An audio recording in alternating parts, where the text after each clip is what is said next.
यो माम् पुष्पम् वेद पुष्पवान् प्रजावान् पशुमान् भवति चन्द्रमा वा अपाम् पुष्पम्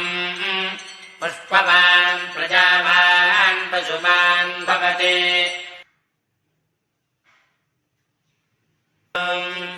यो माम् पुष्पम् वेद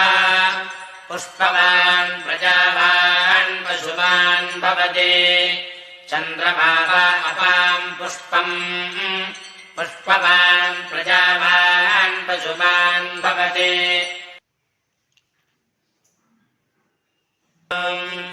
यो माम् पुष्पम् वेद पुष्पवान् प्रजावान् पशुमान् भवति